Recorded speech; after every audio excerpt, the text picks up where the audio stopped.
Olá, sejam muito bem-vindos. Mais um vídeo aqui do nosso canal. Espero que esteja tudo bem com vocês.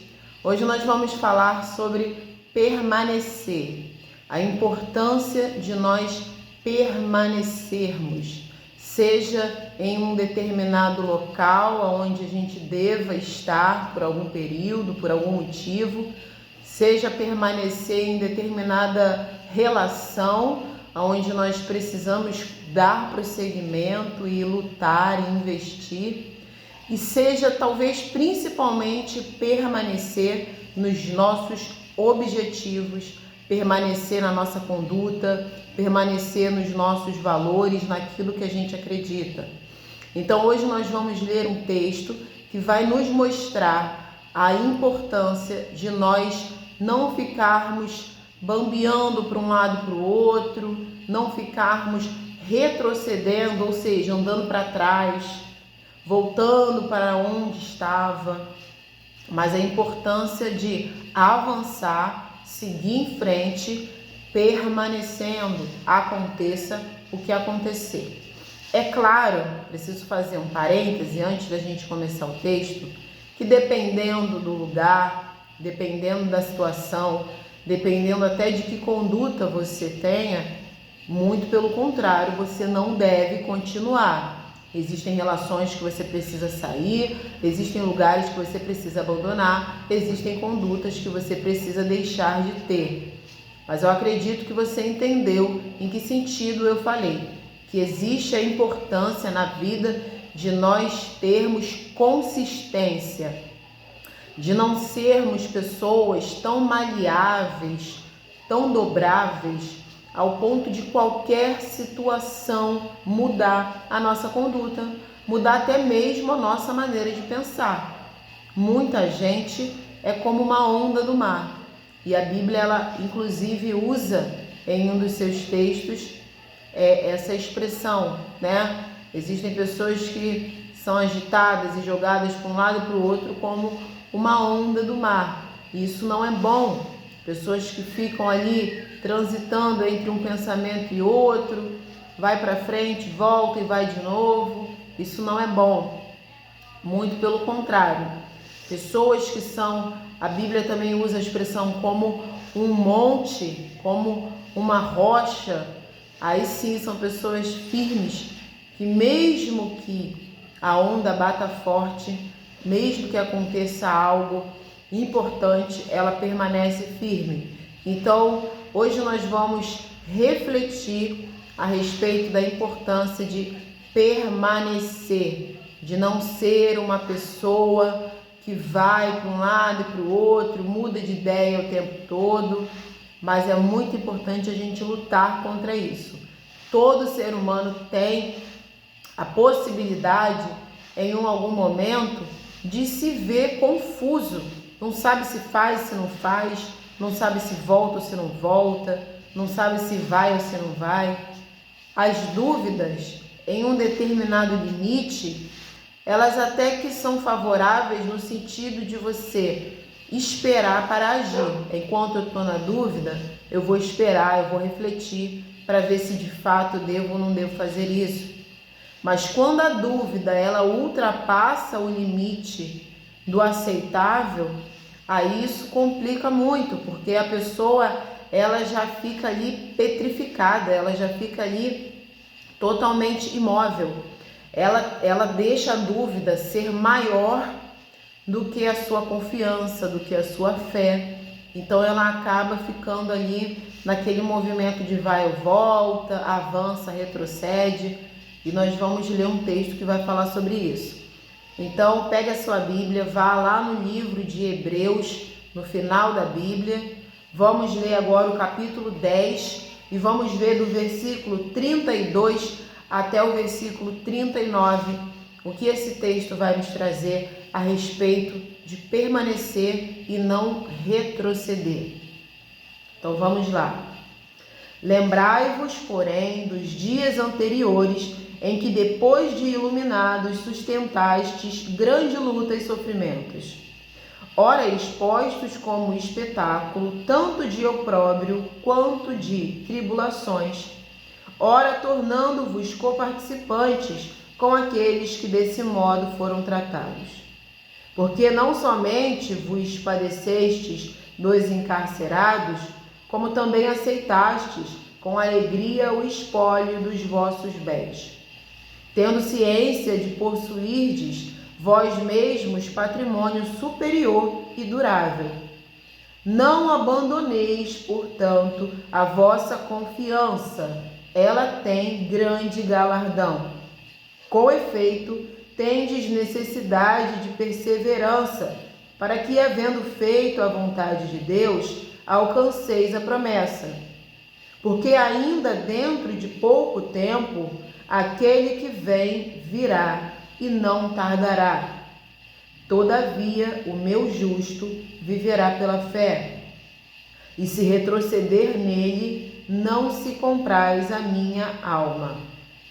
Nós, porém, não somos dos que retrocedem para a perdição.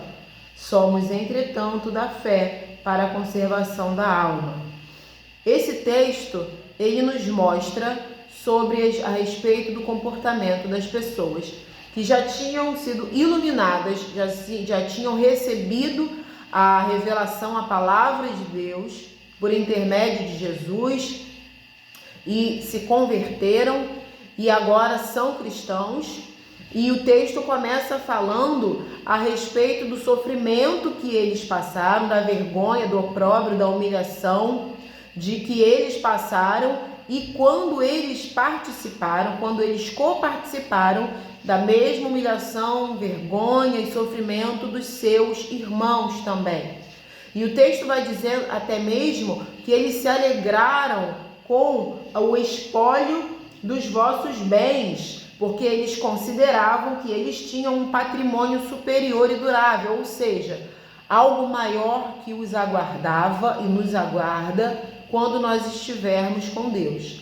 Então, nem mesmo a diluição dos seus bens aqui na terra, nem isso lhes era algo grave, porque eles consideravam e eles sabiam que eles tinham um bem, algo muito maior, um patrimônio muito maior e durável, que não acaba quando eles estivessem já na presença de Deus. Então a gente vai vendo aqui que mesmo com todo o sofrimento, mesmo com toda a perseguição aos cristãos, mesmo com toda a humilhação, mesmo com todo o prejuízo material, isso era para eles um sentimento de honra, de alegria. Obviamente não por estarem sendo maltratados, mas porque eles sabiam a recompensa que eles receberiam.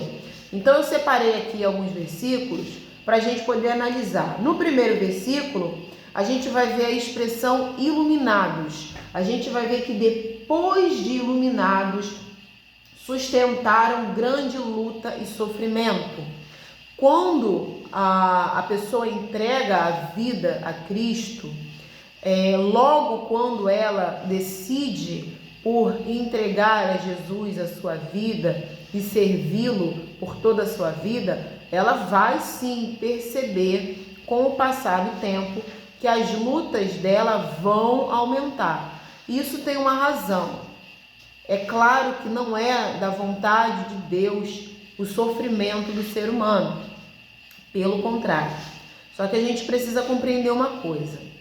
Se aquele que busca a Deus, entrega a sua vida a Jesus, vê que o seu sofrimento e as suas provações se tornam cada vez mais evidentes, o que nós podemos esperar da vida daquelas pessoas que continuam fazendo aquilo que o diabo gosta? É claro que elas não terão a mesma provação, o mesmo tipo de desafios, elas não verão um crescimento ali nas suas dificuldades, porque elas já estão vivendo do jeito que o diabo gosta. Então a essas pessoas o diabo nem perturba, porque eles já estão fazendo aquilo que ele quer. Agora o oposto, alguém que deixa de fazer a vontade do diabo, deixa de fazer aquilo que o mundo ama e passa a fazer a vontade de Deus, passa a fazer aquilo que Deus ama. Essa pessoa se torna o alvo preferido do diabo. Não significa que todos os problemas dela são obra do inimigo.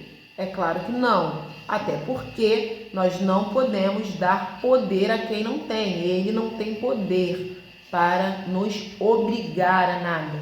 Tudo que ele faz é sugestionar, dar sugestões, ele cria situações, ele convence, ele seduz, ele engana, mas ele não tem o poder de obrigar ninguém a fazer nada. Então a gente precisa compreender que essas pessoas, esses cristãos, depois de serem iluminados, Jesus é a luz do mundo. Ele disse que quem o segue não anda em trevas. Então, quando nós recebemos a verdade de Deus, nós somos iluminados. Nós recebemos essa luz, nossos olhos se abrem, a nossa mente expande. Nós enxergamos as coisas como de fato elas são e não como antes nós achávamos que era. Então, depois de serem iluminados, essas pessoas elas sustentaram aí grande provação, mas elas sustentaram. Aí nós vemos a primeira evidência da necessidade de você permanecer. Aqui no versículo 34, a gente vê que aceitaram com alegria o espólio dos vossos bens, foi o que a gente falou, porque eles tinham a ciência, eles sabiam que possuiriam patrimônio superior e durável. Muitos bens aqui na terra, eles são motivos de disputas judiciais, eles são motivos de guerras e até mesmo de banhos de sangue. Herança de família, divisão de bens entre casais e por aí vai. Empresas que se rompem e cada sócio acha que tem uma melhor parte, uma maior parte. Então, os bens materiais, os patrimônios que nós temos aqui nesse mundo, eles são limitados, eles não abrangem todas as nossas necessidades. Eles são temporários, nós não vamos levá-los para a eternidade. Então, esses homens, esses cristãos, eles se alegravam não por ter os seus bens ali dissipados,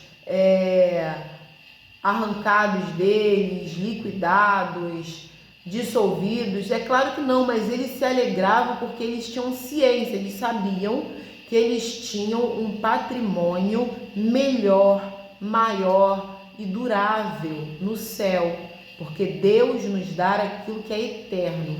Ele nos dá aquilo que não pode se corromper, que a traça não destrói, o ladrão não rouba, não enferruja, não empoeira, não sai de moda, não perde a validade.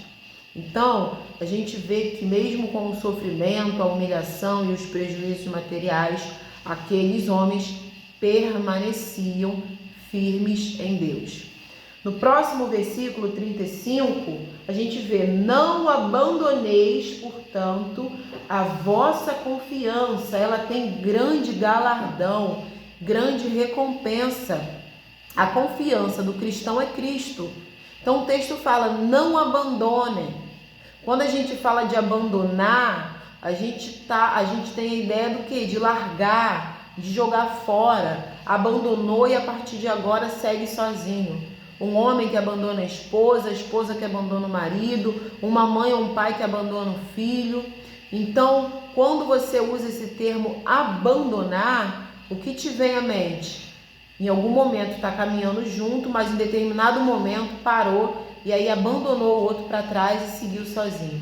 Então aqui está falando: não abandonem a sua confiança. No que o cristão ele se confia? Qual que é o crédito do cristão? No que ele confia? Qual a sua garantia? É em Cristo. Então, quando a gente lê aqui, não abandone a sua confiança, a gente pode entender: não abandone a Cristo, porque o seu galardão é muito grande, a sua recompensa será muito grande.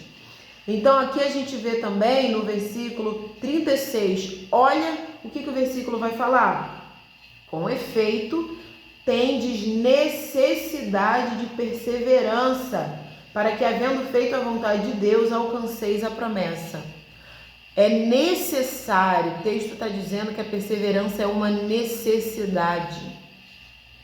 É necessário para a vida do ser humano ele ser uma pessoa perseverante. Pessoas que não perseveram são pessoas muito rasas. Qualquer probleminha no relacionamento, abandona. Qualquer discussão no trabalho, sai. Qualquer problema em casa, sai. Qualquer problema com amigo, deixa de ser amigo. São pessoas muito rasas. São pessoas que não têm profundidade na sua palavra, nos seus relacionamentos. São pessoas muito inconstantes.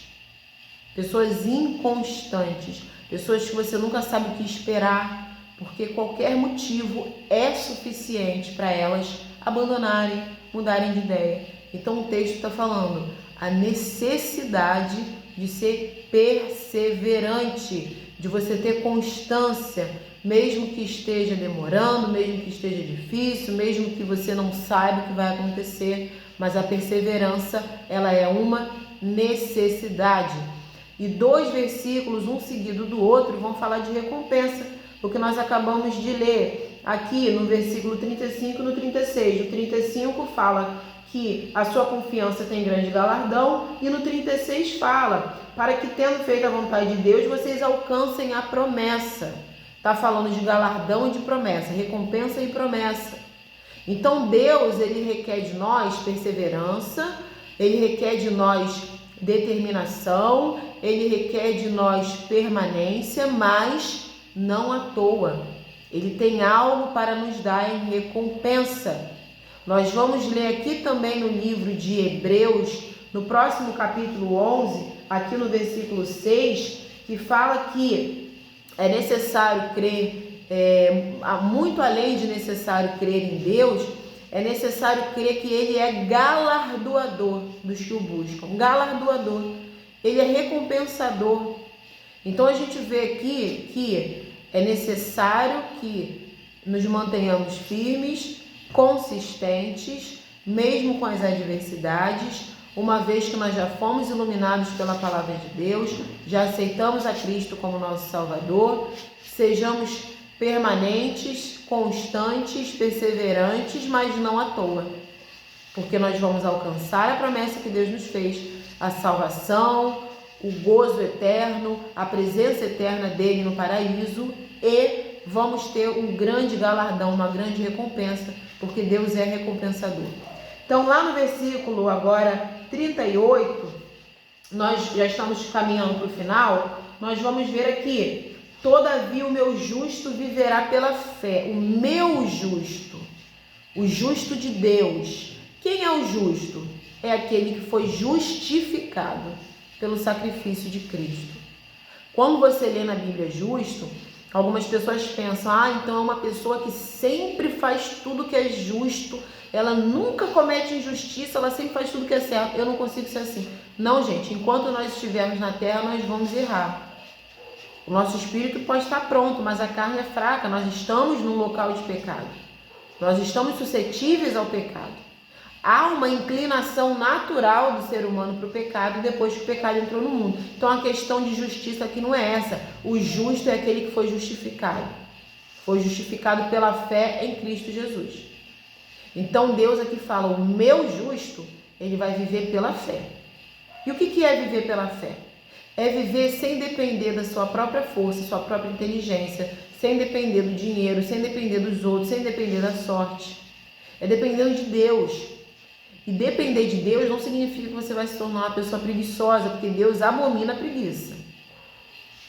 Mas significa que você vai compreender que o controle vem de Deus. Aquilo que você pode fazer, você faça, porque é sua atribuição. Mas aquilo que você não consegue, aí você entrega na mão dele. Isso é viver pela fé. Entregar o controle nas mãos de Deus, fechar os olhos e pular nos braços de Deus. sem saber o que vai acontecer. Isso é viver pela fé, e Deus diz: o meu justo viverá pela fé.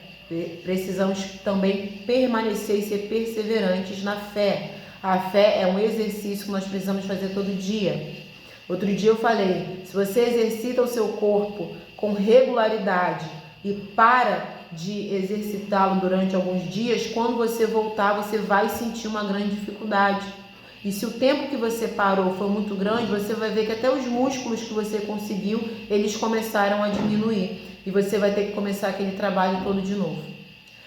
A fé é exatamente assim, você precisa exercitar todos os dias, porque se você para, quando você precisar novamente exercitar a tua fé e quando você decidir ter fé, você vai ver que você retrocedeu. Você já estava mais avançado, agora você retrocede.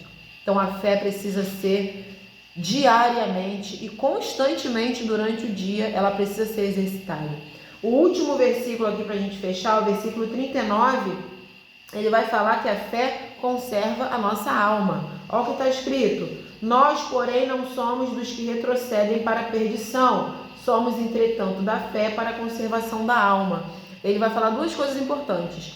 Quem retrocede é para a perdição, porque depois que foi iluminado pela palavra de Deus, ainda assim toma o caminho contrário, ao invés de seguir a Cristo. Jesus falou: quem me segue não andará em trevas.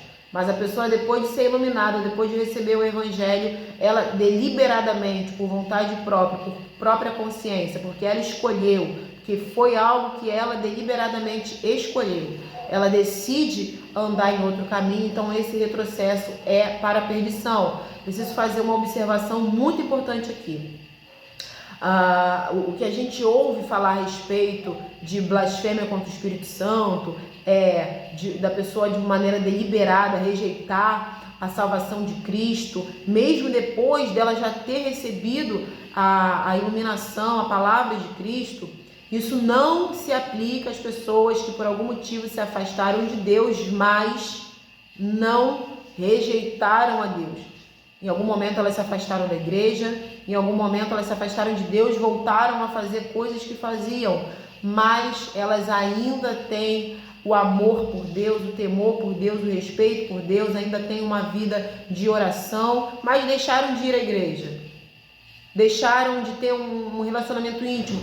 Isso não se aplica a essas pessoas que retrocederam para a perdição. Isso não se aplica às pessoas que blasfemaram contra o Espírito Santo, tá? A gente vê na própria Bíblia Jesus dando o exemplo do filho pródigo para simbolizar a misericórdia de Deus. Quando um filho se afasta dele, mas se arrepende e volta, o Senhor perdoa.